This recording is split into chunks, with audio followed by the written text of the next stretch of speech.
Lynda Rees at our Book and Literacy Festival. Lynda, thank you for being here. Can you tell us a little bit about yourself? Well, let's see. I grew up in Campbell County. I was born in eastern Kentucky. We moved up here when I was a child, and I grew up in northern Kentucky. I've spent my whole life working at Procter & Gamble, and 36 years there, 36 years selling real estate for Subsequent Klein most of that time. In Century 21, a bit of it.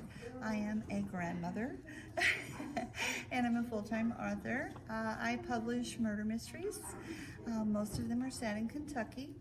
I have a lot of mob history that kind of filters into my stories, some other history as well of other crimes that have been unsolved. And my historical romance, Gold Lust Conspiracy, is set in Alaska, in Frontier, Alaska, in 1890s during the gold rush. And that one has a lot of historical characters that show up there. My little gal, Jessie, gets deserted there, and she's got to learn how to thrive and survive. And she turns out to have a lot of responsibilities she didn't count on. But anyway, then I also write, that one was an award-winning book. The first book of my 10-book series, which this is the last of. This is book 10 of the 10-book series, the Bloodline series, set in Kentucky horse country.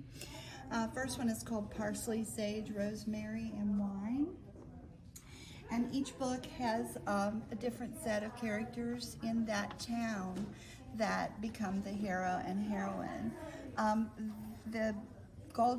These two here have a lot of mob history in them, from northern Kentucky's notorious gangster time when, between the 20s and the 1970s, when the mob ruled kind of northern Kentucky.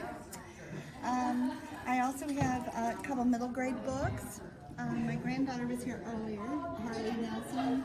She and I wrote Freckle Face and Blondie when she was 12, and when she was 14 we wrote The Thinking Tree. She's taking college courses in high school now, so she's no longer able to spend much time writing, but she's very creative too. And then I have my children's books. I have No Fear, which is a picture book, and then and the artist does a fabulous job, I think. Aria Jones, she's an artist in England that did the artwork for the book. But I wrote this, and I have a workbook that goes with it as well too. So we talked earlier, and you talked about being a realtor. Mm-hmm. And so tell me how much of your personal life gets reflected into your books, and how does that work? A lot of it. A lot of the characters in my books come from bits and pieces of people I've met, stories I've been involved in, heard from friends, their histories and stuff. I grew up in northern Kentucky during the mob time. I was a young adult in the early 70s when the Kennedys and the FBI shut down the top 5 mob cities. Newport, Kentucky was one of those. And so the mob kind of went legit then and moved to Vegas.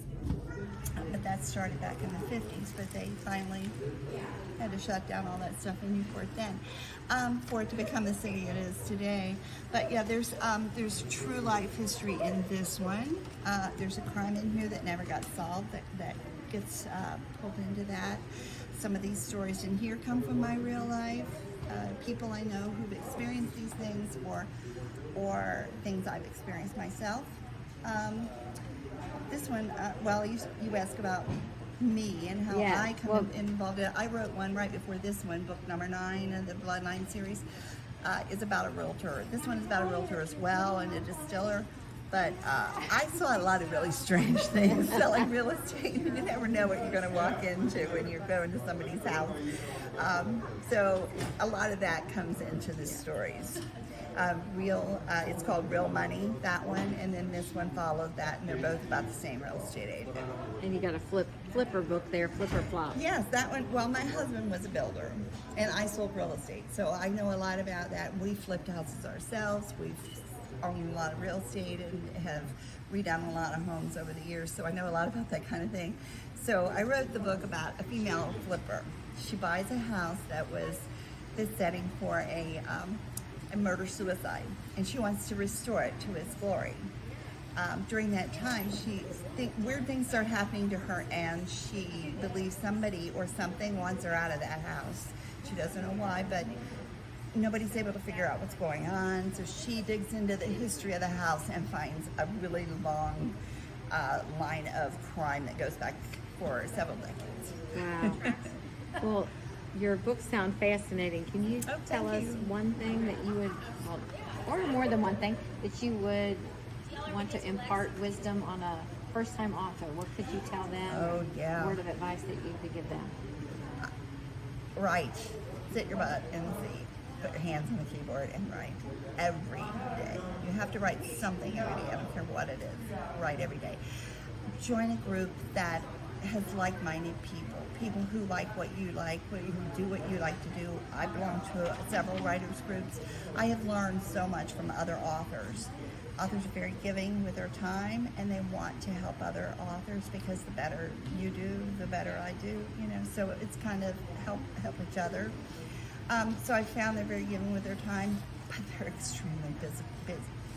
So use it wisely, but go out there and find your tribe and learn from them, learn about the industry, and learn about the craft, because telling a story is not like writing a book. It's two totally different things, and you need to learn how to do both. Well, thank you for being here. Thank It sounds you like for you have some great inviting me. stories. I appreciate it. It was so great meeting you. I really